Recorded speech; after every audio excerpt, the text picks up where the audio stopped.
Ladies and gentlemen, boys and girls, I introduce to you MLB The Show 20, Road to World Series. Okay, here's the rules. You win the game, you gain rating. You lose the game, you lose rating. Once you get to 900 rating, you're in World Series. And now, I present to you, the Houston Balding Man.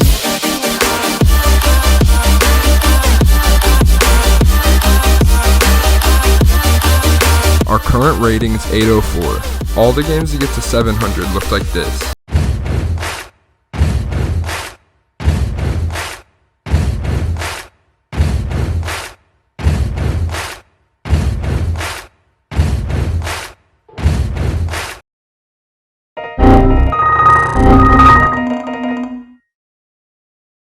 But then we got to 800, and all the games started looking like this. Win for the Twins.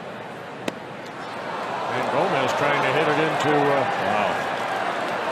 I think the river. Anyways, let's get into a game.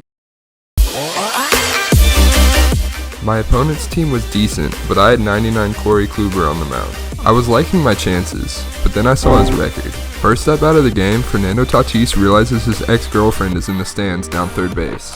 He narrowly misses her with the first pitch. Second pitch is just slightly off the mark, but the third pitch, direct hit. Way to go, Fernando. After sending an innocent woman to the hospital, Fernando decided his at-bat was complete, so he grounded out to short. Next up to bat was Carlos Gonzalez.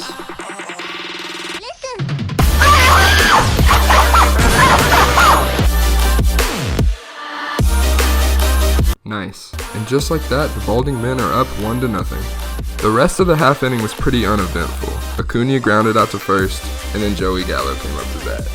In this game, Joey Gallo either launches a ball 750 feet, or he embarrasses his entire family with a strikeout.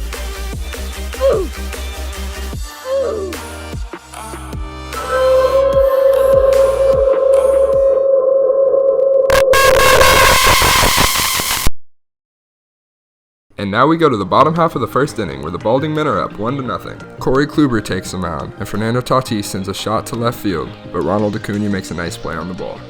Reggie Jackson, who apparently forgot to take off his reading glasses, steps into the box and sends a pop-up to the second baseman.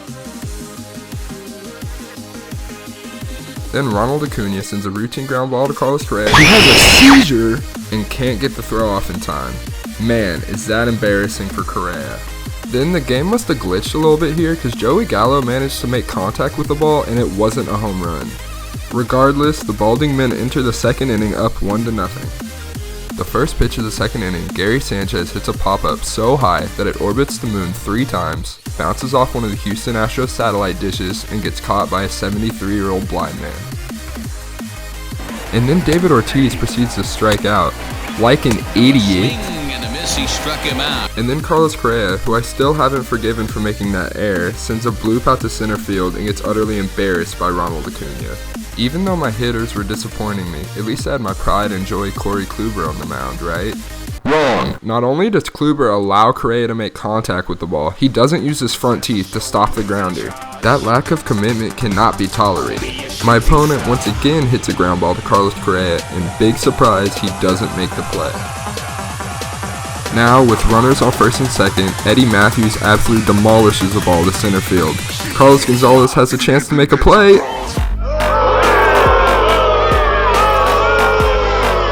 And just like that, the game is tied at 1 and the crowd begins to ruthlessly boo the Balding Men. My opponent attempts a sacrifice squeeze.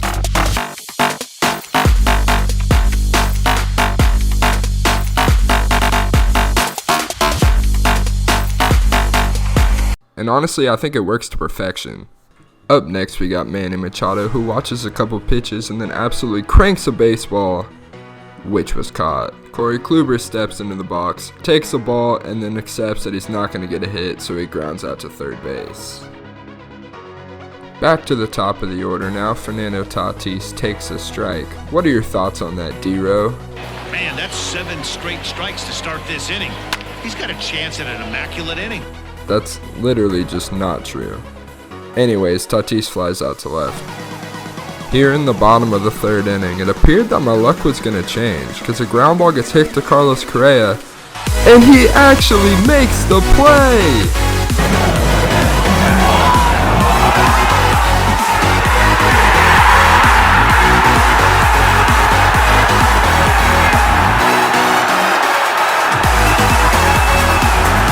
I could barely hold in my excitement, and 2 quick flyouts later, the balding men enter the 4th inning with the game tied at 1.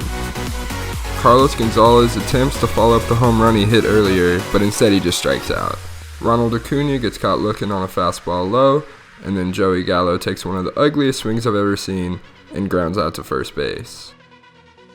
It became abundantly clear at this point in the game that neither me or this guy could get any hits, so we're going to fast forward through the next couple innings. 5th inning. I managed to get a base runner, but it doesn't matter because Manny Machado strikes out. Then, Corey Kluber goes 1-2-3. 6th inning. My first 2 batters go down on strikes, then Carlos Gonzalez gets shafted by the shift. Then, Reggie Jackson hits a shot to center field, but Carlos Gonzalez goes back, Spider-Man's his way up the wall, and then robs the home run.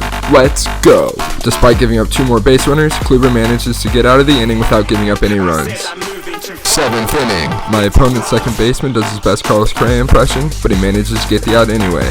And then, Gary Sanchez strikes out. Then, things begin to get interesting. Eddie Matthews caps off a very impressive 8-pitch at-bat with a single the other way.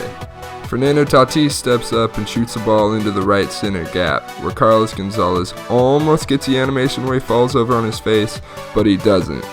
After 2 perfect relay throws, the balding men gun Matthews at home. Now, entering the 8th inning, we've got a tie ball game and a little bit of momentum. Despite only recording 2 hits the whole game, I was feeling pretty confident. My opponent brings in Josh Hader and almost beams David Ortiz with the first pitch. A couple pitches later, Ortiz flies out to left field. Next up to bat, Carlos Correa.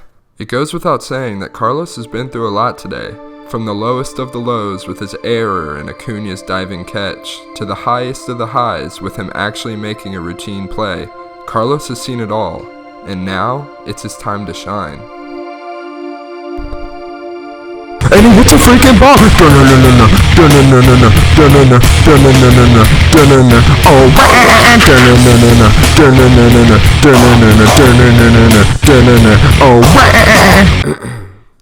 After that, Manny Machado flies out to center field, which is a surprise to no one considering he is the worst card in the game.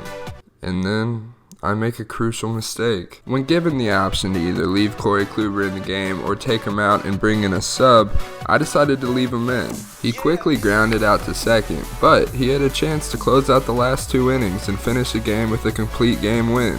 So, here we are. Bottom of the 8th inning, balding men up 1, Corey Kluber takes the mound once again. He gets an easy first out in the form of a Reggie Jackson ground ball, and then Ronald Acuna steps up to the plate.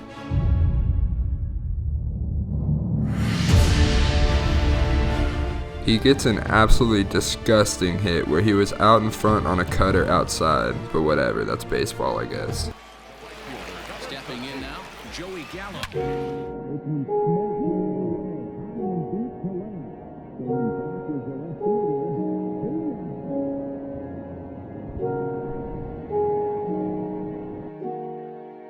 Well, I know it's the 9th inning and we're losing, but we're only down 1 and we have Fernando Tatis just struck out, but that's okay because we have 2 more outs and Carlos Gonzalez just got perfect PCI but grounded out to the second baseman, but that's okay because we have Ronald Acuna up and he's one of the better hitters on our team and we're only down 1 and a solo home run will tie in.